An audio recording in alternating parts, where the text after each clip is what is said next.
Hirësi të dashur vëllezër dhe motra më Krishtin. Ndërsa Isu i shkonte për në Jeruzalem, ai dhe dishepujt e tij po afroheshin pranë qytetit të Jerikos. Emri Jeriko do të thotë vend i mbushur me aromë të këndshme.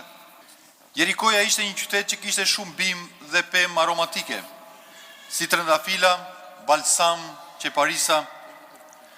Çdo udhëtar që kalonte përmes këtij qyteti nuk mund të mos i shijonte këto aroma. Por në këtë ditë që na tregon Ungjilli i sotëm, qytetin e Jerikos e pushtoi një aromë që askush nuk e kishte shijuar më parë. Trëndafili i Sharonit, zambaku i luginave po kalonte përmes tij. Aroma madhështore u shfaq nga lavdia e tij në qytetin e Jerikos. Në këtë ditë të veçantë, rrugët e qytetit ishin të mbi populluara me pelegrinë. I gjithë Izraeli po udhëtonte drejt Jeruzalemit për të festuar Pashkën.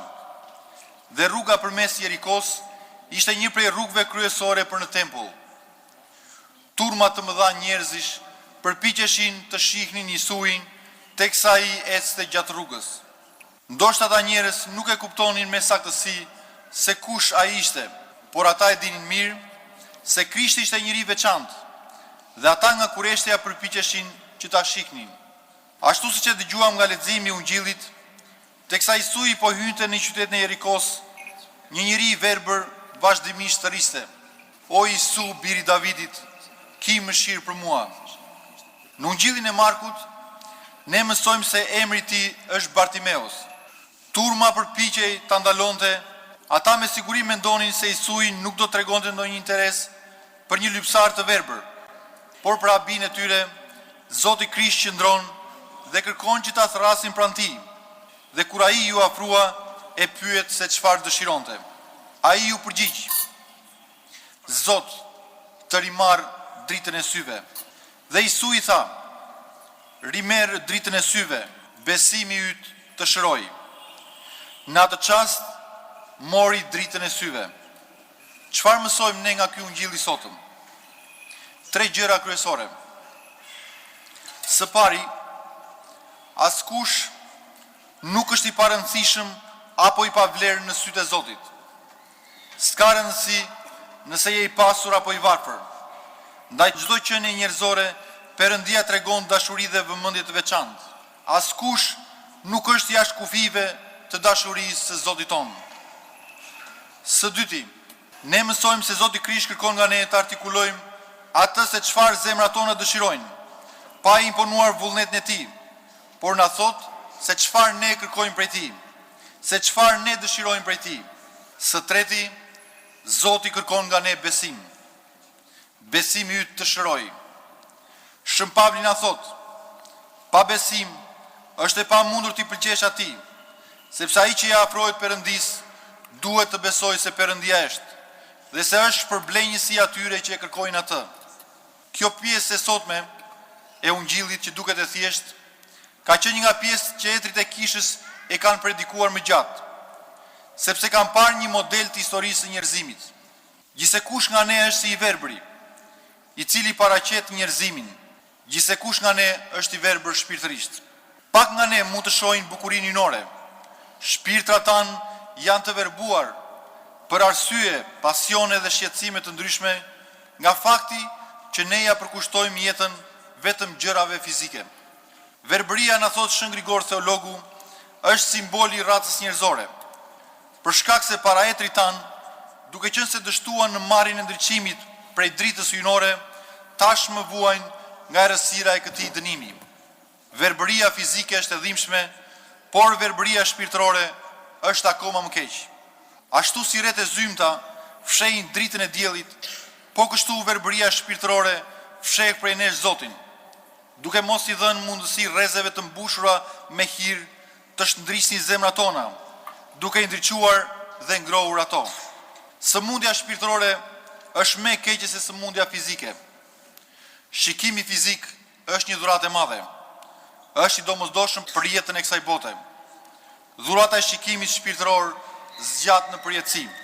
Secili nga ne në një farë mënyre ose në një tjetër jemi të verbër ndaj asaj se çfarë mund të shihnim. Secili nga ne ka nevojë të ndjek shembullin e Bartimeut. Ekzistojnë kaq shumë gjëra shpirtërore që ne nuk i kemi parë, sepse nëse do të besonim këtë të vërtet, ne nuk do të pushonim së thirruri me gjithë fuqinë tonë, bashkë me të verbrin, Isu, biri i Davidit, mëshiro mua mëkatarin. Ka kaq shumë verbëri sot ndaj realiteteve dhe përvojës shpirtërore. Dhe kjo është edhe arsyeja pse shumë njerëz nuk e dëshirojnë krishtërimin, për shkak se ata nuk mund të shohin bukurinë, bekimet dhe privilegjin e jetës së krishterë. Tregohet një histori për një fëmijë pasi lindi që kishte probleme me shikimin. Por me kalimin e kohës, mbasi u nënshtrua një operacioni, syt po i afronin dal nga dal shikimin. Një ditë, për të parën herë, ai pa qartësisht qiellin edhe tokën. Përballë këtij realiteti dhe përjetimi, thiri me zë të lartë: "Nën, pse nuk më ke treguar më parë që është kaq e bukur?" Nënës ju mbushën syt me lot dhe i tha: "Birim, u përpoqja të ta tregoja, por isha e sigurt se nuk do të më kuptoje." Edhe arsyeja që njerëzit nuk e kërkojnë këtë dritë është për shkak të turmave. Etrit e kishës e kanë shpjeguar fjalën turm pikërisht me arsyet, me pasionet dhe njerëzit e ndryshëm që na ndalojnë të shkojmë tek Zoti Krisht. Shpeshherë në zemrën tonë ose shpirtin tonë dizet dëshirë për të drejtuar Krishtit. Dhe sa më të thjeshtë janë njerëzit, aq më tepër ndizet dëshira për të drejtuar Zotit. Por turmat rrotullnesh, që janë pasionet dhe shqetësimet tona, na pengojnë. Shpesh duke paraqitur arsyet që nuk është mirë që të sillemi në këtë formë, duke na ardhur turp që të tjerë do të flasin kundër nesh, ne shmangemi dhe nuk i afrohemi Zotit.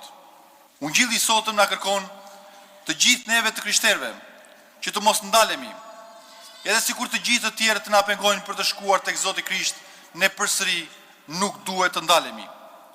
Do të ishte shumë mirë për ne të vdisnim nga goditjet e tyre që na ndalin për të shkuar tek Zoti, sesa të jetojmë të gjithë jetën të verbër, ashtu si edhe për Bartimeusin e varfër. Do të ishte më mirë ndoshta të vdiste nga goditjet e turmës, sesa ta kalonte të gjithë jetën në verbëri. Gjithsecili nga ne i ka turmat rrotull shpirtit të tij, të cilat e pengojnë të shkojë tek Perëndia.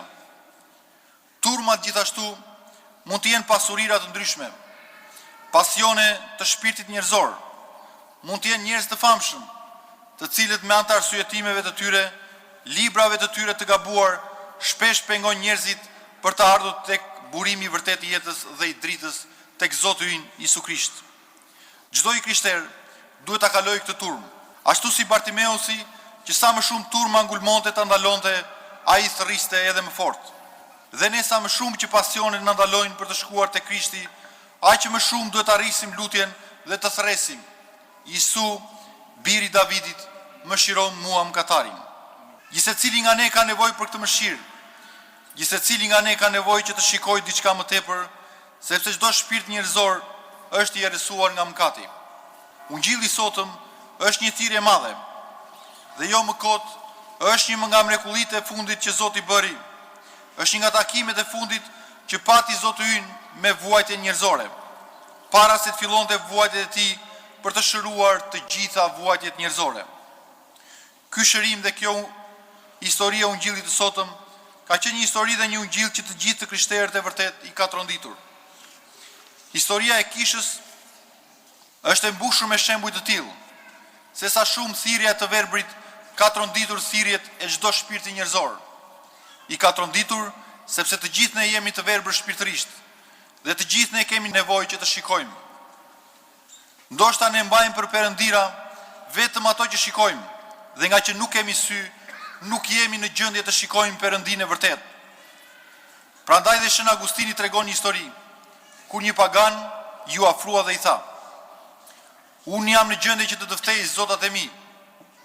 Shikoj diellin, ky është një nga zotat e mi. Shikoj gjërat e tjera, këto janë perënditë e mia. Po perënditë e tua ku janë?" Atëherë Shën Agustini ju përgjigj dhe i tha: "Unë nuk do të ta tregoj Zotin tim, jo sepse nuk kam një Zot, por sepse ti nuk ke sy për të parë." Çdo njeri që është mbuluar nga pasionet e ndryshme, që ka eti për pasuri, që ka lakmi dhe zëmrime, nuk ka më sy për të parë Perëndin. Çdo gjë para tij është errësirë, dhe ai ka sy, por nuk shikon. Dhe kjo është dhe ajo që na thuhet në Ungjil. Që thot Zoti, unë erdha t'u jap dritë atyre që s'kan dhe të verboj ata që kanë. Sepse farisejtë që mendonin se ishin më të diturit e kombit, Herodi, Pilati dhe të gjithë pushtetarët e asaj kohe arritën pikërisht që ta kryqëzonin Zotin e dritës. Arritën të mos njihnin tek Jesui Zotin, atë që pa Bartimeu i verbër, sepse në shpirtin e tij lindi një dritë dhe drita shpirtërore është shumë e vlefshme se sa drita e jashtme. Kjo gjë tregon se sa e rëndësishme është për ne drita e brendshme.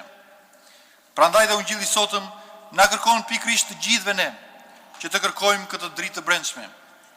Nëse ne do të kemi dritë brenda nesh, do të vendosim marrëdhënie drite me të gjithë të tjerët, sepse askush nuk mund të jetojë dot në paqe pa dritën e brendshme. Prandaj të dashur vëllezër dhe motra në Krishtin, le t'i lutemi Zotit që të na jap këtë besim. Le t'i lutemi që të na jap thirrjen e Bartimeut, që të ndriçojë shpirtrat tanë, që ata të kenë dritë dhe të ndritin kudo. Amin.